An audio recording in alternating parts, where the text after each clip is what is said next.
पृष्ठीय रसायन के लेक्चर नंबर 2 को करेंगे। लेक्चर नंबर जो 1 था, लेक्चर नंबर 1 में हम लोग ये जाने थे कि पृष्ठीय रसायन क्या होता है, और इसमें हम लोग ये समझे थे लेक्चर नंबर 1 में कि अधिशोषक क्या होता है और अधिशोषक में कौन कौन से जो टर्म हैं वो यूज होते हैं। तो उस चीज़ को हम लोग लेक्चर नंबर 1 में कम्प्लीटली समझ चुके हैं। तो आज पृष्ठीय रसायन के लेक्चर नंबर 2 को करेंगे। तो लेक्चर नंबर 2 में आज कौन कौन से हम लोग टॉपिक करेंगे, चलिए सबसे पहले उस टॉपिक को देखते हैं। तो आज इस लेक्चर नंबर 2 में हम लोग अवशोषण, शोषण और विशोषण, ये 3 टॉपिक करने वाले और तीनों टॉपिक को बढ़िया से समझेंगे। तो वीडियो को चलिए शुरू करते हैं।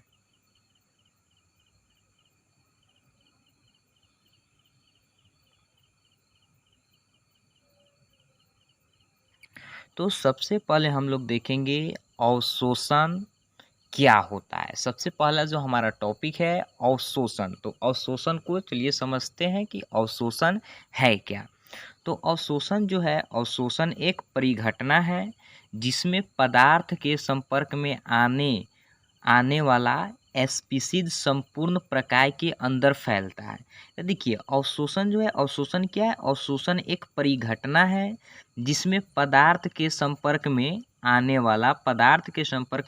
वाला जो स्पीशीज है वह संपूर्ण प्रकार के, वह कौन चीज़ के, यहाँ पे संपूर्ण प्रकार के अंदर फैलता है। प्रकार के मतलब होता है बॉडी। तो अगर इसमें जिसमें पदार्थ के संपर्क में, अगर किसी पदार्थ के संपर्क में कोई स्पीशीज आ जाता है तो वह संपूर्ण प्रकार में पूरा बॉडी के अंदर फैल जाता है, उसे ही हम लोग अवशोषण कहते हैं। तो अवशोषण में जो क्रिया होती है, अवशोषण की ये जो क्रिया होती है पूरा बॉडी में होता है, पूरा होल बॉडी में फैल जाता है, पूरे बॉडी के जो पूरे अंदर वाले पार्ट होते हैं पूरे में फैल जाता है।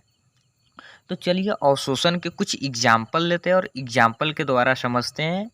तो यहाँ पर देखिए फर्स्ट में यहाँ पे चाय में बिस्कुट को बोरना। तो जब हम लोग चाय में बिस्कुट को बोरते हैं, जब यहाँ पे जैसे चाय है, चाय में बिस्कुट को बोरते हैं तो बिस्कुट जो है कम्प्लीटली डिजॉल्व हो जाता है चाय में। अब चाय में बिस्कुट बोरे या ब्रेड बोरते हैं, वह क्या है, वह एक अवशोषण की क्रिया है, वह अधिशोषण नहीं है। अधिशोषण में सिर्फ पृष्ठ पर होता है, बाहरी सतह पर होता है, लेकिन अवशोषण की जो क्रिया है पूरा सतह में होगा, बाहरी सतह में भी होगा और अंदर भी होगा, पूरा अंदर और बाहर दोनों होगा। अर्थात ये कम्प्लीटली डिजॉल्व हो जाता है, इसमें पूरे बॉडी के अंदर फैल जाता है, उसे ही हम लोग अवशोषण कहते हैं। तो चलिए एक और एग्जाम्पल लेके समझते हैं। जैसे यहाँ पे गुलाब जामुन, गुलाब जामुन जो होता है उसको बनाने के लिए हम लोग गुलाब जामुन को बनाते हैं। पहले बनाने के बाद उसको हम लोग चाशनी में डाल देते हैं। बनाने के बाद क्या करते हैं, चाशनी में डाल देते हैं। तो चाशनी में डाल देने के बाद जो यहाँ पे गुलाब जामुन है, गुलाब जामुन के अंदर पूरा चाशनी क्या कर जाता है, प्रवेश कर जाता है पूरे बॉडी में। ऐसा नहीं है कि गुलाब जामुन को चाशनी में डालने के बाद सिर्फ उसके सतह पे चाशनी होता है, ऐसा नहीं है, पूरा उसके बॉडी के अंदर फैल जाता है। तो इस प्रकार के प्रक्रिया को हम लोग अवशोषण कहते हैं। वैसा प्रक्रिया जिसमें कोई स्पीशीज अगर किसी पदार्थ के संपर्क में आ रहा है तो वह उस पदार्थ के पूरे बॉडी के अंदर फैल जाएगा, वह पूरे होल बॉडी के अंदर फैल जाएगा, तब उस क्रिया को अवशोषण कहते हैं। चलिए एक इसके लिए एक और हम लोग एग्जाम्पल लेके समझते हैं। जैसे यहाँ पे सबसे पहले हम लोग एक रुई लेते हैं, सबसे पहले यहाँ पर क्या लेते हैं, रुई लेते हैं। उसके बाद एक गिलास में पानी लेते हैं, यहाँ पे एक जो गिलास है इस गिलास में हम पानी लिए। अब क्या करेंगे, इस रुई को इस गिलास में डाल देंगे। यहाँ पर जो रुई है ये क्या है, सूखा हुआ है। जब इस रुई को इस गिलास में डालेंगे तो कुछ इस तरीक़ा से हो जाएगा, कुछ इस तरीक़ा से हो जाएगा। रुई क्या हो जाएगा, पूरा फूल जाएगा। रुई क्या हो जाएगा, पूरा फूल जाएगा। क्योंकि जब गिलास में हम लोग रुई को डालें तो रुई के अंदर पूरा यूनिफॉर्मली, रुई के अंदर पूरा यूनिफॉर्मली क्या हो गया, पानी इसके अंदर प्रवेश कर गया रुई के अंदर। तो रुई के अंदर जब पानी प्रवेश कर जाएगा तो कुछ इस तरीक़ा से रुई क्या हो जाएगा, फूल जाएगा। तो यहाँ पर ये जो क्रिया हो रहा है ये अवशोषण की क्रिया हो रही है। तो अवशोषण की क्रिया में संपूर्ण भाग में फैल जाता है। अवशोषण की क्रिया में क्या होता है, पूरे संपूर्ण भाग में फैल जाता है। इसी क्रिया को हम लोग अवशोषण कहते हैं। तो वैसा क्रिया जिसमें कोई पदार्थ आ रहा है और दूसरे पदार्थ के पूरे अंदर, पूरे होल बॉडी में प्रवेश कर जा रहा है, इस प्रकार के जो घटना हो रही है उस घटना को अवशोषण कहेंगे। जैसे यहाँ पे देखते हैं, जैसे यहाँ पे ये जो छोटा छोटा बूंद है और यहाँ पे एक पदार्थ है, ये जो छोटा छोटा बूंद करके है, ये इस पदार्थ के अंदर, जो ये पदार्थ है इस पदार्थ के अंदर पूरा यूनिफॉर्मली उसके अंदर क्या कर गया, प्रवेश कर गया। ये नहीं कि थोड़ा सा इधर है थोड़ा सा उधर है, वैसा नहीं, पूरा का पूरा यूनिफॉर्मली उसके बॉडी के अंदर प्रवेश कर जाएगा, पूरा समान रूप से। तो यहाँ पर जो बॉडी होता है जिसमें कोई अन्य पदार्थ आकर के प्रवेश करता है, तो जो बॉडी होता है उसको एब्जॉर्बेंट करते हैं, अर्थात जो दूसरे पदार्थ को अपने अंदर क्या करता है, ऑब्जर्व करता है।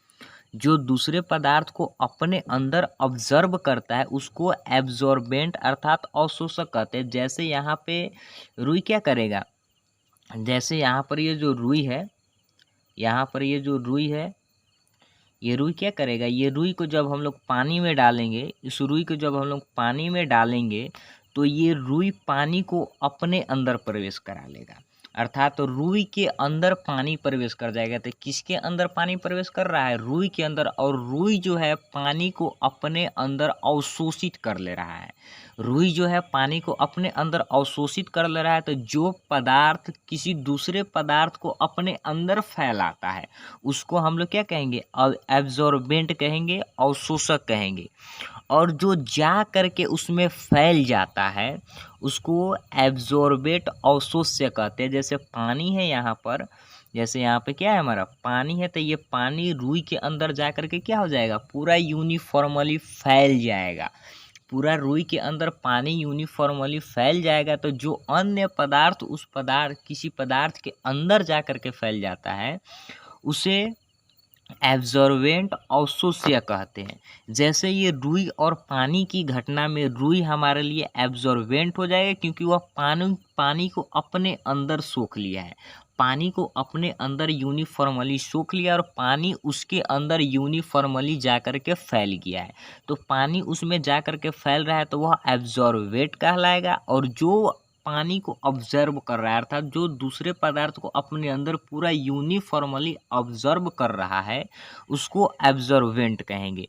एज लाइक इसको सोल्यूशन के केस में देखा जाए तो ये एज लाइक सोलवेंट है, ये एज लाइक क्या है, सोलवेंट है, और ये एज लाइक क्या है, अवशोष्य एज लाइक सॉल्यूट है, अवशोष्य एज लाइक सॉल्यूट। तो सॉल्यूट क्या होता है, सोलवेंट के अंदर जाकर के घुल जाता है। तो यहाँ पे जो अवशोष्य है एज लाइक सॉल्यूट है अर्थात वी लिया है, और सोलवेंट वी लायक है जो अवशोषक के जैसा कार्य करेगा।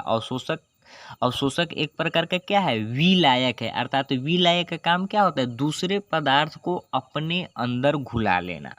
तो अवशोषक का काम क्या है, दूसरे पदार्थ को अपने अंदर पूरा यूनिफॉर्मली क्या कर लेना, ऑब्जर्व कर लेना, तब उसे हम लोग अवशोषक कहेंगे।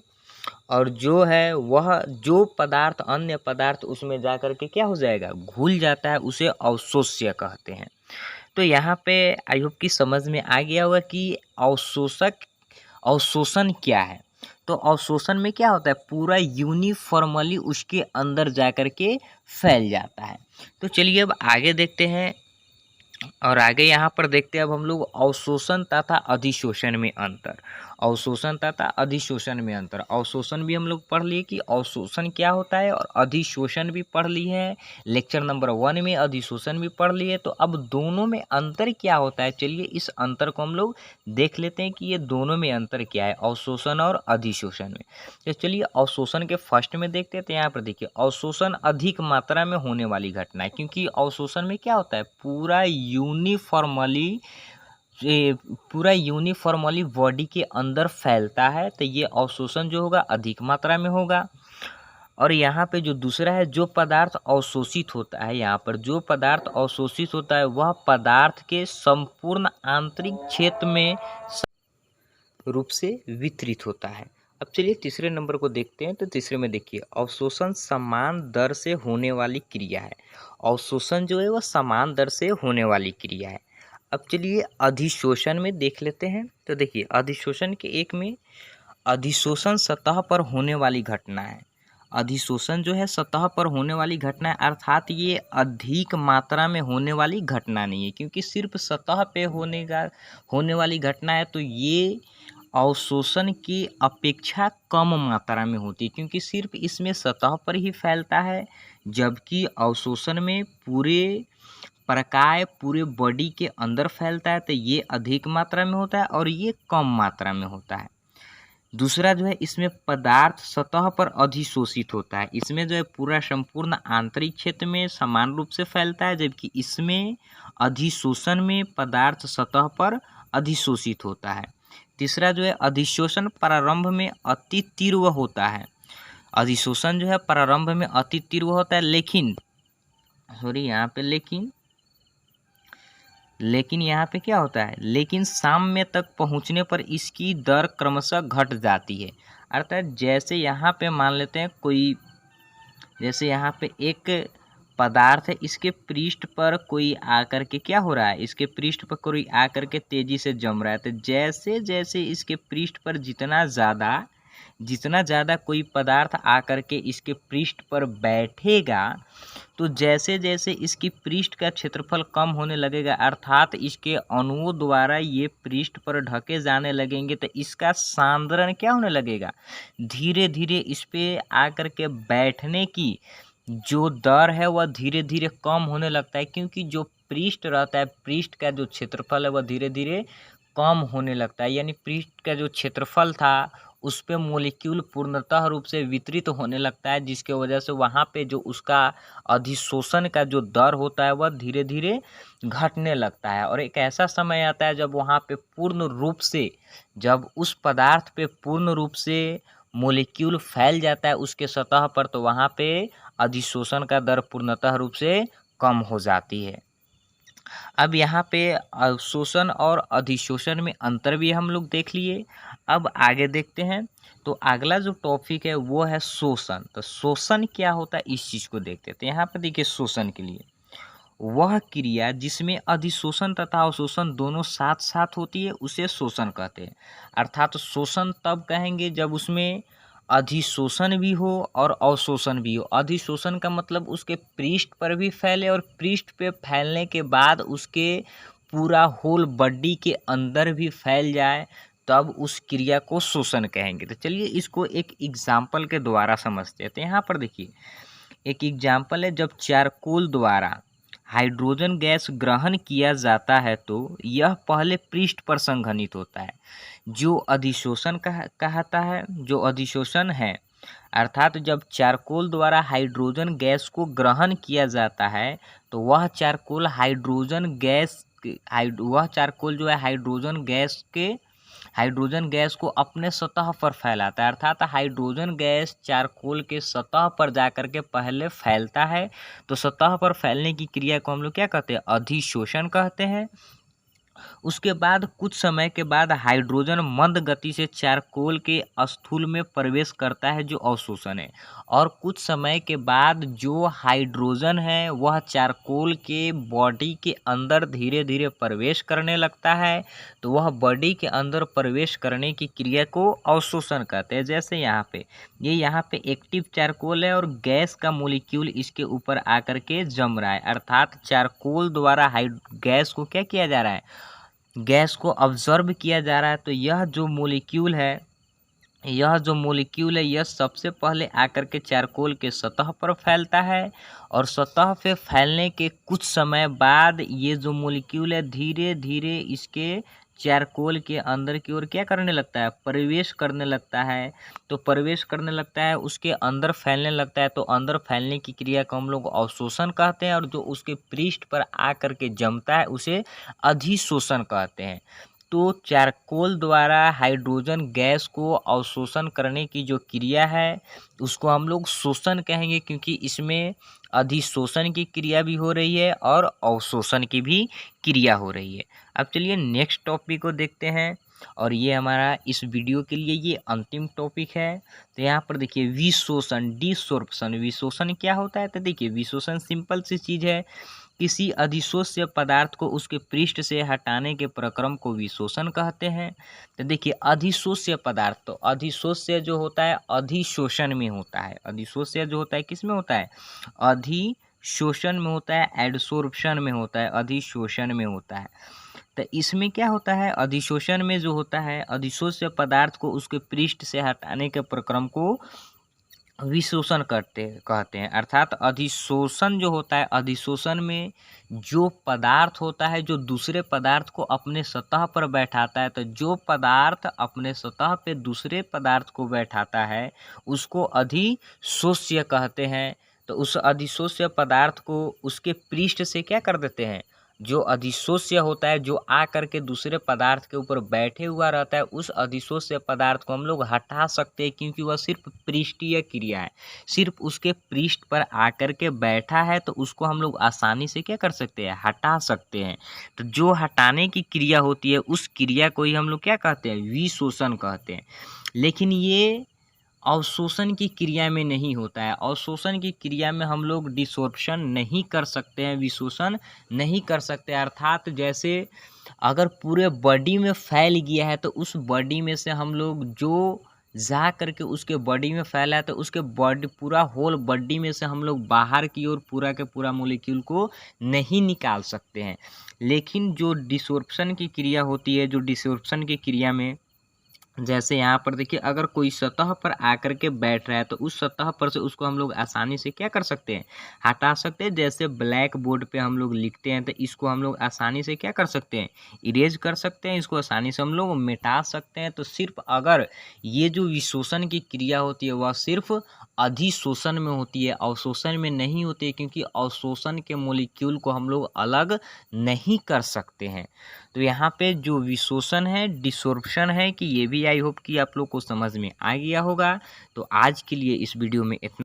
तो फिर मिलते हैं पृष्ठीय रसायन के लेक्चर नंबर 3 के साथ। अगर वीडियो अच्छा लगा हुआ तो वीडियो को लाइक कीजिए। अगर आप हमारे चैनल पर नए हैं तो चैनल को सब्सक्राइब कर लीजिए।